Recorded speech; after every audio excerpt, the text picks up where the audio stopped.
E aí, gente? Estão felizes? Estão felizes mesmo? Boa noite a todo mundo.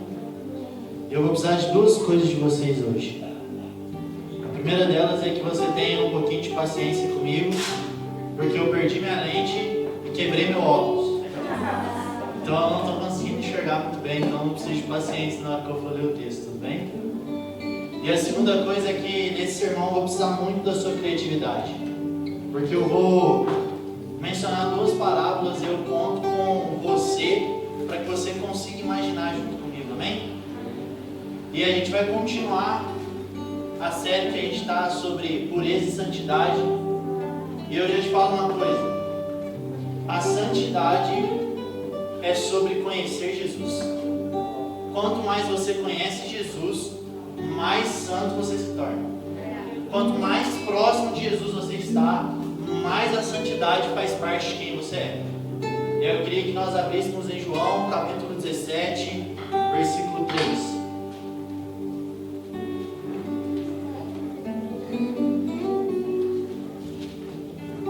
João 17, 3.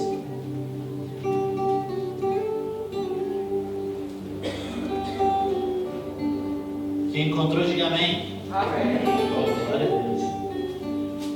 João 17, versículo 3 diz o seguinte: esta é a vida eterna, que te conheçam, o único Deus verdadeiro, e a Jesus Cristo, a quem enviaste. A vida eterna é conhecer Jesus. Parece que talvez isso não seja uma novidade, talvez você já ouviu isso, mas o Evangelho continua no mesmo fundamento. A vida eterna é conhecer Jesus. O que eu quero para o sermão de hoje? Que você se torne amigo de Jesus, que você ande com Jesus, que você tenha o cheiro da presença, que você viva na presença, que a presença não seja algo falado para você, mas seja algo experimentado por você.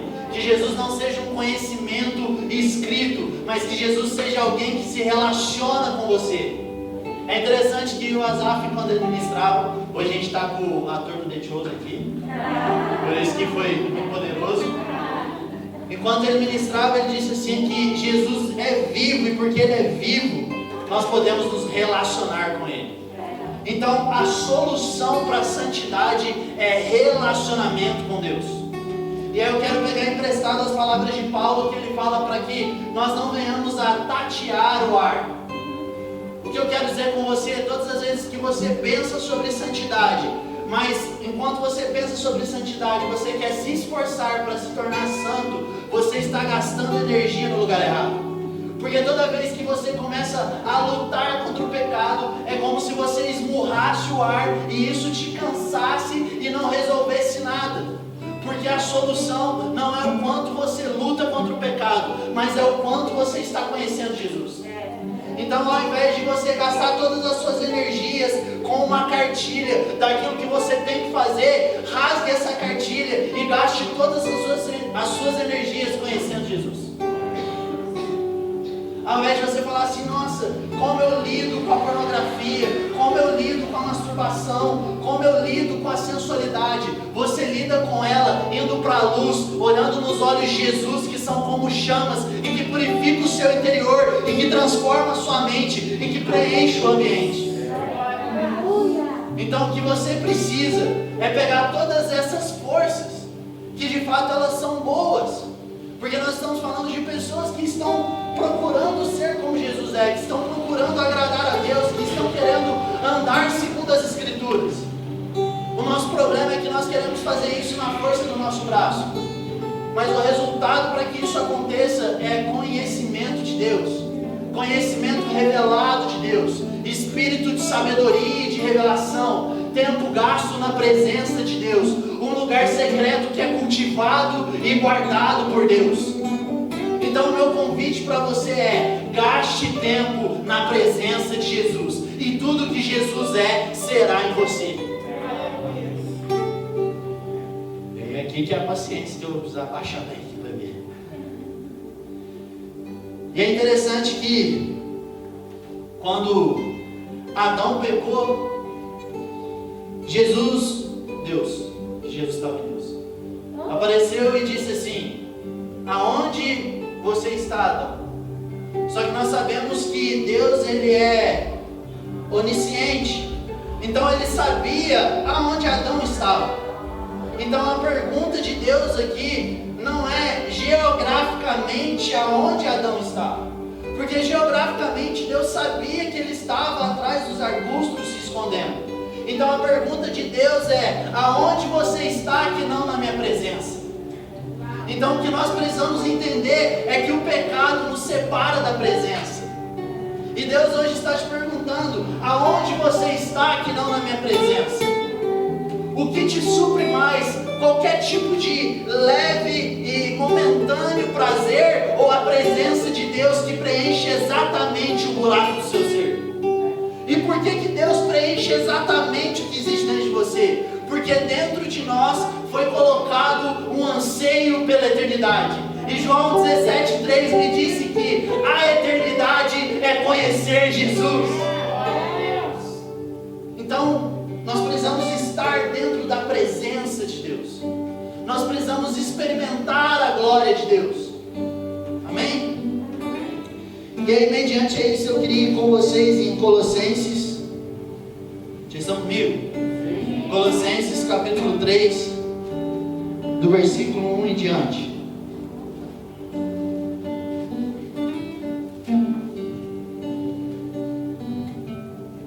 Colossenses capítulo 3, do versículo 1 em diante, que diz o seguinte: portanto, já que vocês ressuscitaram com Cristo, buscai as coisas que são do alto, onde Cristo está assentado à direita de Deus. Mantenham os pensamentos nas coisas do alto, e não nas coisas terrenas, pois vocês morreram, e agora a sua vida está escondida com Cristo em Deus. Quando Cristo, que é a sua vida, for manifesto, então vocês também serão manifestados com Ele em glória. Então o texto aqui está falando sobre encher o nosso pensamento das coisas do alto. Então é exatamente isso. Não é sobre contra quem você tem lutado, mas é sobre quem você tem conhecido. E é interessante que o texto vai falar assim: buscai. E aí quando você vai no original da palavra buscai, ela diz o seguinte: procurar a fim de encontrar. Parece redundante, não parece? Procurar a fim de encontrar. Sabe por quê? Porque muitas das vezes nós procuramos, mas nós não temos a intenção de encontrar. E aí eu queria te dar um exemplo. Eu acho que isso acontece com 90% dos homens. Semana passada, a gente estava lá em Juiz de Fora, eu precisava pegar um colírio no meu olho, e eu comecei a procurar o colírio. E aí eu mexo aqui, mexo ali, mexo lá, comecei aqui e falei: ó, perdeu o colírio. Patrícia, perdeu o colírio. Aí ela falou assim: não, você já procurou? Eu falei: já procurei em tudo. Eu já coloquei a mão em tudo, eu já olhei em tudo. Ela foi, abriu a bolsa e pegou o colírio. Então, o que eu estou querendo dizer com isso? Muitas das vezes, por mais que nós temos anseio em procurar, nós não estamos a fim de encontrar. Porque quando você encontra a pérola de grande valor, você precisa vender tudo que você tem. Então o texto é muito claro, não é uma busca para aliviar sua consciência, mas é uma busca a fim de encontrar. Só que depois que você encontra, você nunca mais é o mesmo. Então o meu convite não é para que você tenha uma busca remissa.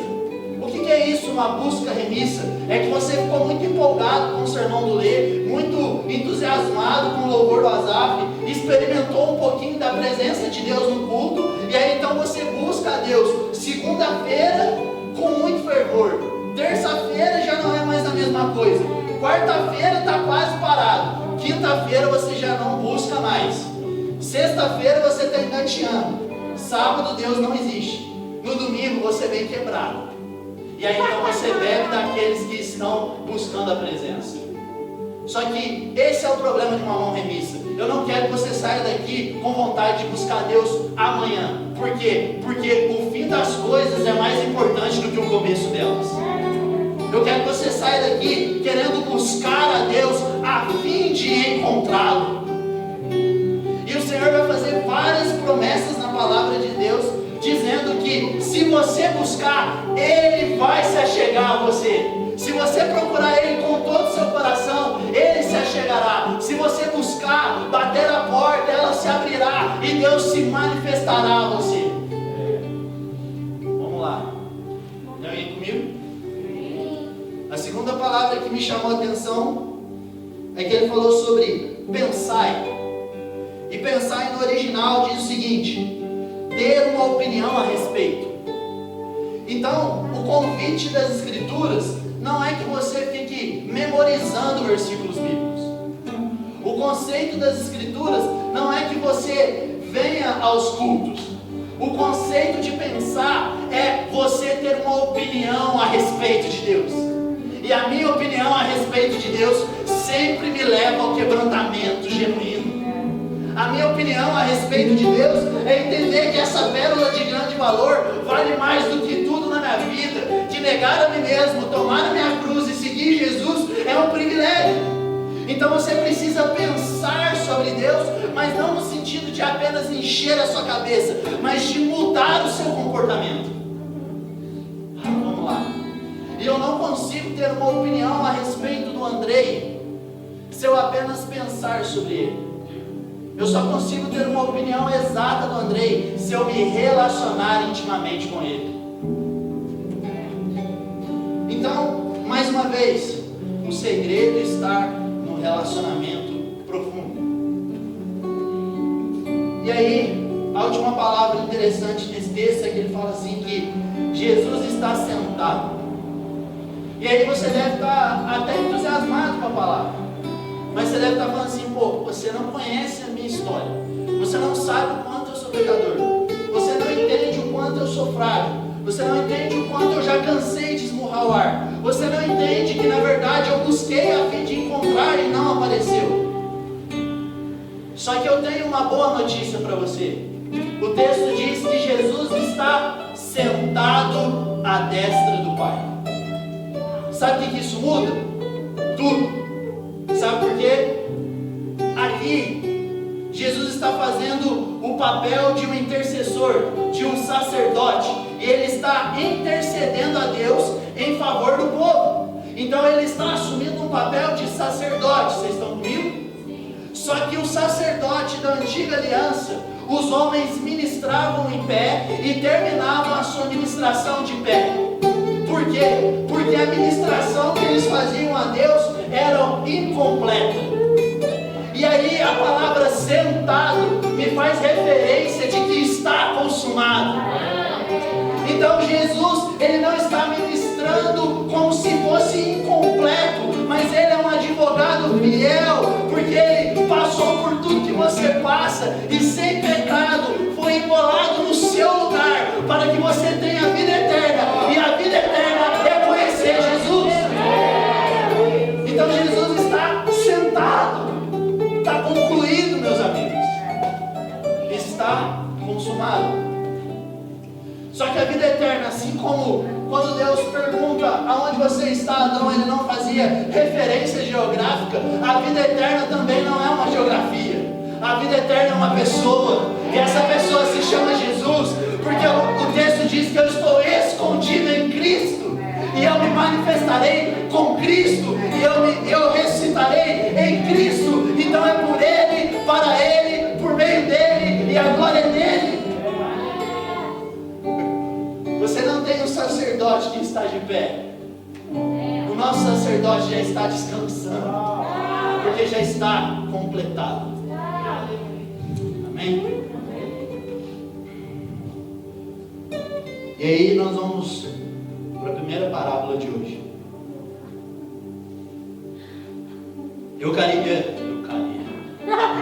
Eu queria que você imaginasse comigo que existe um copo de veneno na minha frente agora. Esse copo aqui agora está totalmente cheio de veneno. Santidade é não beber do veneno. Beleza? Conseguiram entender? Então existe um copo de veneno na minha frente, e santidade é não beber do veneno. A primeira coisa que eu preciso falar sobre santidade você precisa ter uma consciência de que o pecado é um veneno. Porque eu já comecei a parábola dizendo para você que aqui tem um copo que é um veneno. Mas essa consciência de que o pecado é um veneno vem do Espírito Santo. Porque Ele nos leva a conhecer o pecado, a justiça e o juízo. Ele nos leva ao arrependimento de todo o pecado que foi cometido. Então a primeira coisa é a consciência de que isso aqui é um veneno. E eu sou feliz, por quê? Porque todo mundo consegue enxergar que é um veneno. É impossível que você viva a santidade sem que você compreenda que o pecado é um veneno. Porque se você ainda enxerga o pecado como um prazer, dificilmente você vai abandoná-lo. Então nós precisamos que o Espírito Santo encha a nossa consciência de que o pecado é um veneno. Estão comigo? E aí eu queria ler alguns números. Porque eu não sei se você percebeu, mas nós estamos tocando em alguns pecados sexuais nos sermões. E aí eu queria falar um pouquinho sobre pornografia. Só que eu queria mostrar para você o quão veneno pornografia é. E eu queria ler alguns dados de milhares que eu podia trazer essa noite. 90% das mulheres foram abusadas quando crianças. Então existe uma estatística que toda mulher que está envolvida nas cenas pornográficas, elas foram abusadas na sua infância. 41% dos crimes sexuais, a pornografia é usada ou imitada. Ou seja, ela corrompe tanto a nossa mente que quando você faz um absurdo, você está repetindo aquilo que você viu na pornografia. Terceira estatística: 88% das cenas em filmes pornôs possuem agressão física ou verbal. E aí, eu quero dar um pause aqui. Como você pode ter dificuldade de não beber esse copo de veneno, sendo que esse copo está falando sobre agressão física, verbal, abuso? Então você precisa abrir a sua mente para compreender o que de fato está acontecendo atrás da telinha do seu celular. Faz sentido? Sim. Quarto, um novo filme pornô é lançado a cada 39 minutos. A expectativa, eu quero que você preste muita atenção nisso. A expectativa de vida média de uma atriz pornô é de 36 anos. Elas morrem antes dos 40 anos porque foram severamente maltratadas. E eu te pergunto, como ter prazer nesse copo de veneno? Como financiar uma coisa tão deturpada? E que coisa mais desconfortável falar sobre isso. Mas é que o Espírito Santo quer te levar à consciência de que esse pecado é um veneno. Porque ele está matando quem produz e está matando quem assiste. Vamos lá, alguém. Você precisa escolher o que você quer ver. Você precisa decidir e ser responsável pelas suas práticas.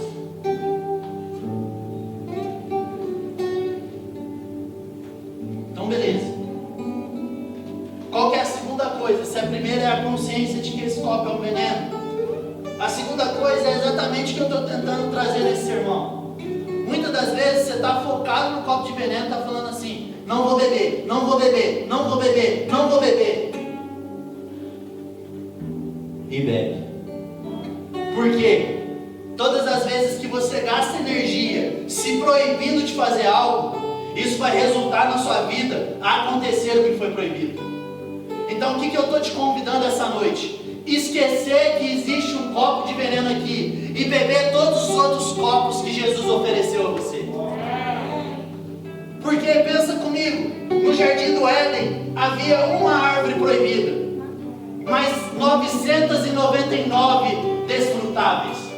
Ao invés de Adão e Eva focar naquilo que era permitido e desfrutar de tudo aquilo que era bom, eles focaram naquilo que era proibido. Então toda vez que você foca no que é proibido, você está um passo do fracasso. Então, por favor, desfrute da presença de Deus.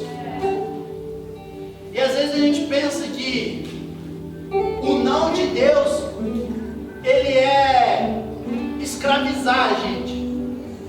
Só que pensa comigo, toda vez que eu falo, Gu, não tome desse copo, o que eu estou falando para ele? Que ele pode beber de todos os outros. Então o não, ele não é escravizado. O não, ele não te escraviza, ele te liberta, porque ele te proíbe de uma coisa e te libera para todas as outras. Agora, se eu chegasse aqui no Gu e falasse assim, tome desse copo, aí sim eu ia escravizar ele, porque ele ficaria refém desse copo e não de mais nenhum outro. E é isso que o pecado quer fazer com você. Tome desse copo.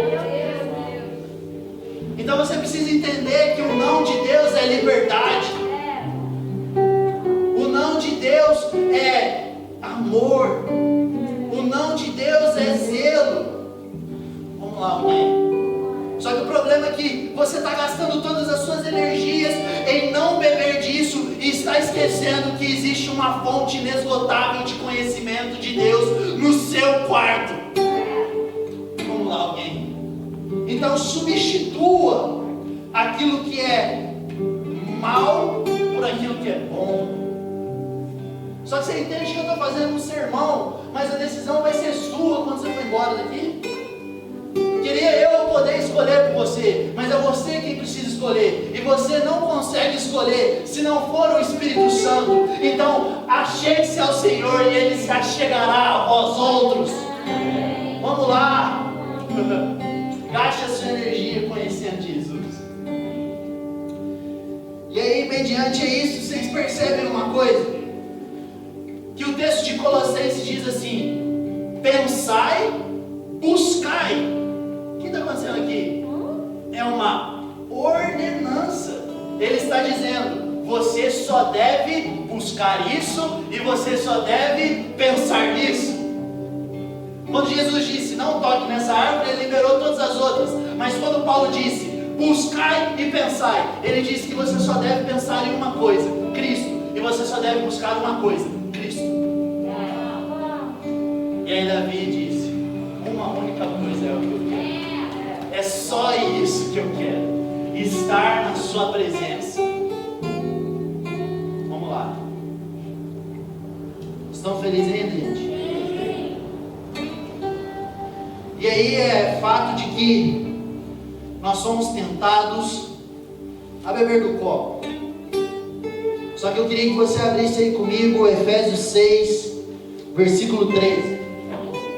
Efésios capítulo 6, versículo 13. Então beleza, eu já tenho a consciência de que esse copo é um veneno. E eu já entendi que a minha energia deve ser gasta conhecendo Jesus e bebendo de tudo aquilo que é edificante. Mas aí, em meio a isso, existe a tentação. Quem está comigo? Decidir por estar em Cristo, eu quero beber de Cristo, eu estou me enchendo de Cristo e eu esqueci sobre o veneno. Mas então existe a tentação. Só que, vocês já pararam para pensar, por que todo domingo tem uma pregação? Porque você precisa estar sempre ouvindo o Evangelho para que você pratique ele. Porque é no dia da tentação que você precisa praticar o Evangelho. E aí eu queria ler o texto com você. Efésios 6, versículo 13 diz o seguinte: por isso, vistam toda a armadura de Deus, para que possam resistir no dia mau e permanecer inabaláveis, depois de terem feito tudo. Então você permanece inabalável, depois de você ter feito tudo, ter a consciência de que isso é pecado, estar bebendo de Cristo. Então no dia mau, quando você praticar isso, no dia que você estiver muito tentado, no dia que os dados inflamados for contra você, você está vestido da armadura de Deus. E essa armadura, ela chama-se capacete da salvação.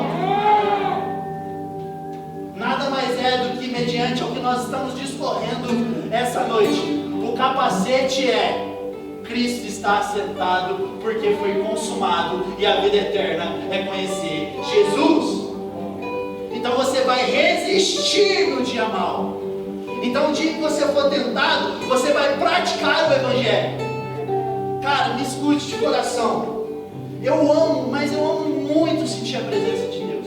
Eu amo muito erguer as minhas mãos. Eu amo muito chorar na presença de Deus.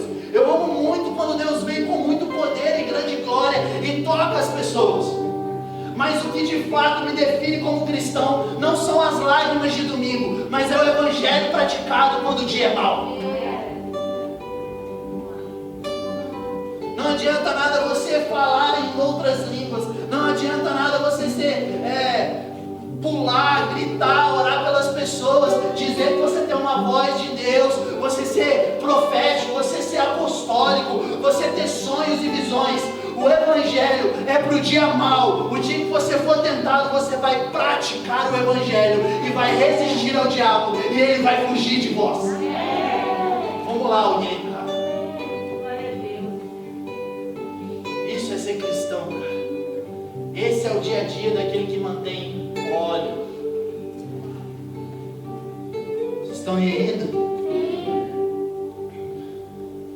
E aí eu queria dizer uma coisa para você. O que atrapalha a gente no dia a dia é que a gente acha que o contrário de espiritual é natural. Como assim? Você acha que pregar é espiritual, que vir à igreja é espiritual, que orar por alguém é espiritual. Mas você julga que trabalhar é natural, que comer é natural, que se vestir é natural, que jogar bola é natural. Mas esse é um conhecimento completamente equivocado. Paulo vai dizer à igreja de Corinto que o oposto de espiritual é carnal. Então, tudo que você for fazer, faça para a glória de Deus. Quer comais, quer bebais, faça para a glória de Deus. A presença não é um objeto que você toca no culto. A presença é uma pessoa que você anda com ela. Seja cheio de intimidade com Deus. Ande com Jesus. Porque tudo que eu faço é espiritual. Por quê? Porque eu sou um ser espiritual. Agora, se você come e o que você come não glorifica a Deus, isso revela que você é carnal. E aí qual que é o grande problema disso? Se na igreja erguer as suas mãos, trazer o seu dízimo e a sua oferta, dar a paz do Senhor para o seu irmãozinho, é espiritual, o dia mau vai vir e você vai agir como um carnal, bebendo um copo de veneno. Vamos lá, tem alguém cristão aqui essa noite? Sabe, é um tipo de gente que Deus está formando para os últimos dias. E esse tipo de gente tem poder do Espírito, mas também tem caráter do Espírito. Esse tipo de gente ora em outras línguas, mas esse tipo de gente também freia a sua língua. Então vamos lá, cara. A evidência de que a presença está encharcando o seu coração é que você resiste o dia mau, porque a sua mente está cheia da verdade da salvação. Glória a Deus. Esse copo agora não é mais veneno, é água mesmo.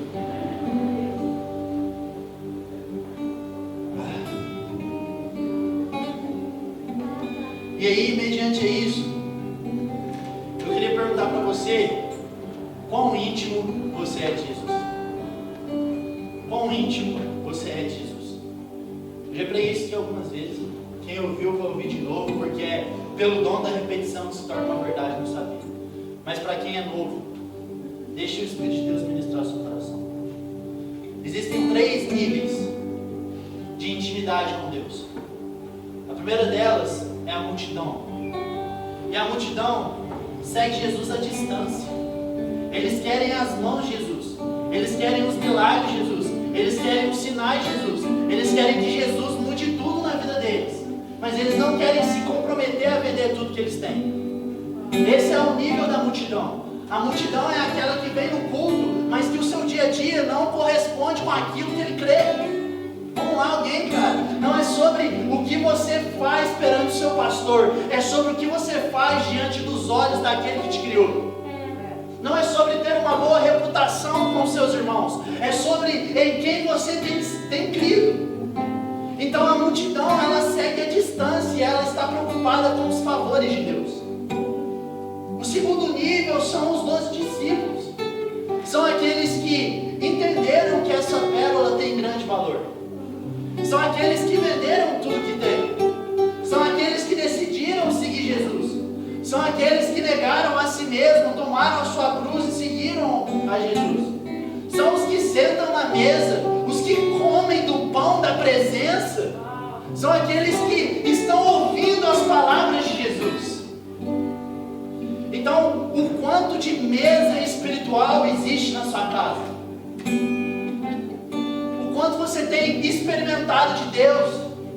O que Jesus falou com você nesse último dia? O que o Espírito Santo está encharcando o seu coração? Qual foi a última palavra que você leu? Qual foi o último clamor da sua vida? Então nós precisamos ser como esses discípulos e decidir seguir Jesus e estar na presença. Só que, meus amigos, existe um lugar ainda mais profundo. Existe um lugar onde poucas pessoas vão. Existe um lugar onde você só se passa nada. E esses são os 3 mais chegados de Jesus. Esses são os 3 que não apenas seguiam Jesus, mas que se tornaram amigos de Deus. Quer viver santidade? Seja amigo de Deus. Quer andar puro? Seja amigo de Deus. Quer ter a sua vida totalmente transformada? Seja amigo de Deus. Porque esses 3, eles são tão íntimos que eles têm o cheiro do Cordeiro. Eles seguem o Cordeiro para onde quer que ele vá. Eles não vão só na boa parte, eles também estão lá no madeiro. E agora eu me faço referência a João. Esses são aqueles que encostam a sua cabeça no peito de Jesus e ouvem o coração de Deus bater. Porque o segredo de Deus é para aqueles que são íntimos dele. E aí eu te faço uma pergunta: se você diariamente tem ouvido o coração de Deus bater, esse copo não passa de um monte de lixo inútil. Vamos lá, tem alguém me entendendo? Se você pega a sua energia e escuta os segredos de Deus que Ele conta para os seus amigos, não faz sentido nenhum estar perto daquilo que é mal. Que o Espírito Santo gere fome em você, fome de conhecer Jesus e ser achado nele. Sabe, não é impossível para você. Isso não foi separado para o pregador, para o ministro de louvor. Não existe elite espiritual. Existem os filhos de Deus que querem conhecer a Deus, querem encontrar a Deus e querem estar com Deus. Vamos lá, gente.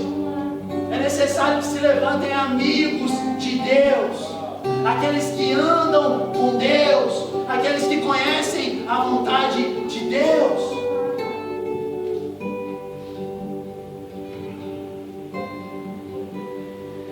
E é interessante que a palavra discípulo no original é a palavra talmidim. E talmidim significa aqueles que estão sujos com a poeira do seu mestre. Sabe o que aconteceu hoje? Quando a gente voltava lá da Cachoeira dos Garcias, havia um carro na nossa frente. E ele estava jogando todo tipo de poeira no nosso carro. E é obviamente que a gente não estava nada satisfeito com isso. Mas aí o Espírito Santo falou: é assim que você deve estar, atrás da fumaça da poeira de Jesus.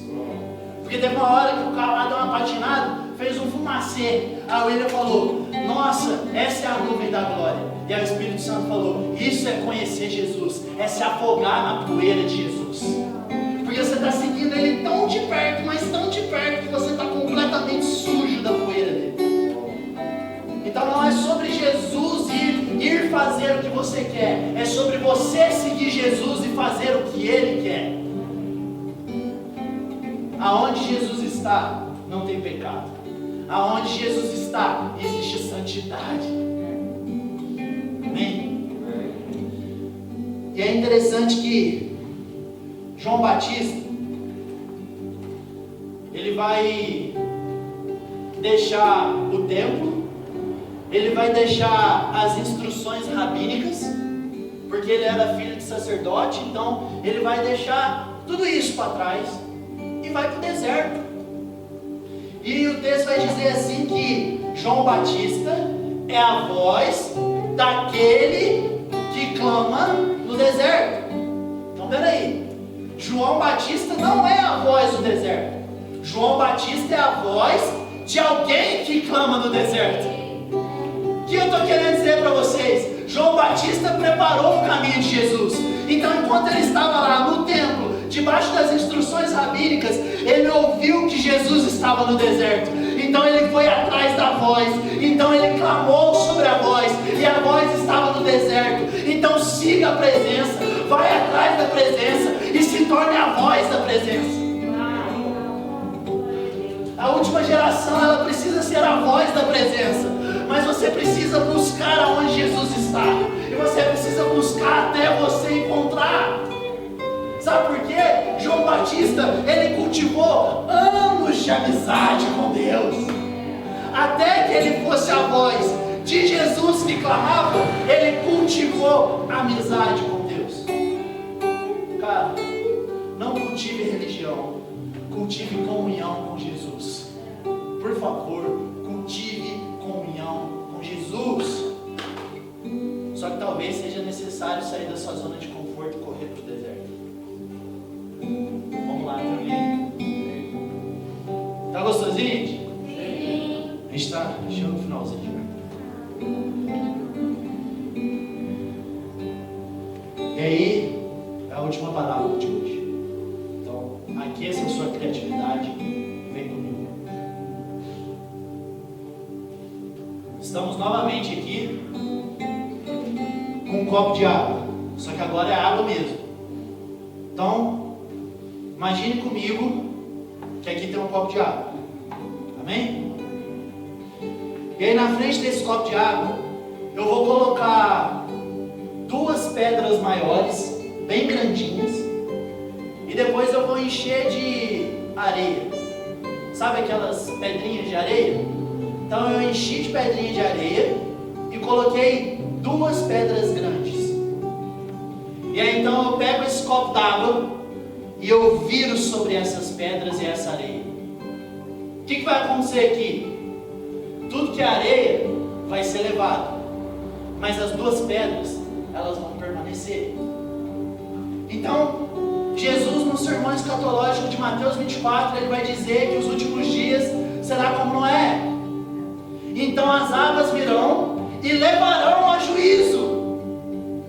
Mas algumas pessoas vão permanecer. E essas pessoas que vão permanecer, elas estão em Cristo.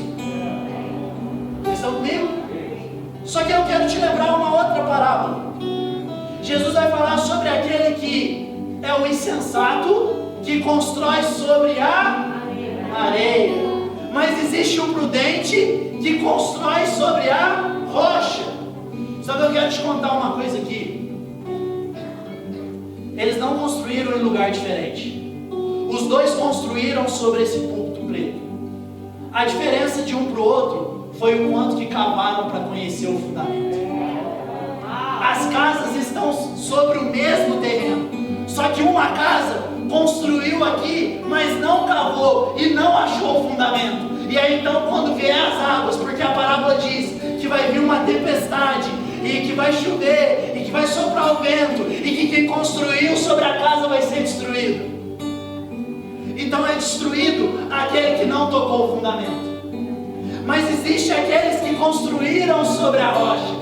Eu estou no mesmo terreno, mas eu cavei, eu busquei, eu pensei, eu entrei no meu lugar secreto, eu conheci Jesus, eu toquei o fundamento, porque a rocha é Cristo.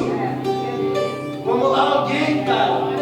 Você precisa cavar a sua vida até encontrar Jesus. E quando você encontrar Jesus, você se apega nele, você se agarra a ele. E aí pode vir vento, pode vir um dia mau, pode vir um dia nublado, pode vir tudo que for, você permanecerá inabalável.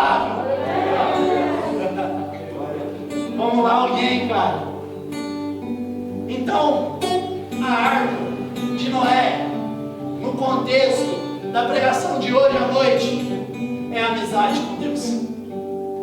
Então, o que Noé construiu como uma aliança sólida com Deus chama-se amizade com Deus, tempo gasto com Deus, conhecimento de Cristo. Então eu e você precisamos construir um lugar sólido, uma arca inabalável, e isso fala sobre aliança com Deus.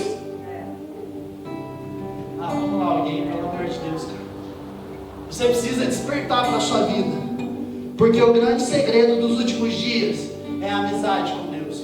O grande segredo de santidade é a amizade com Deus. O grande segredo de pureza é a amizade com Deus. O grande segredo de unção é a amizade com Deus.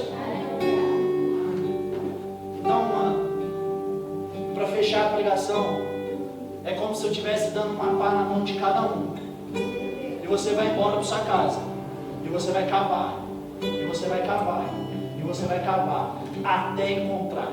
E quando você encontrar, você vai se apegar ao fundamento e nunca mais vai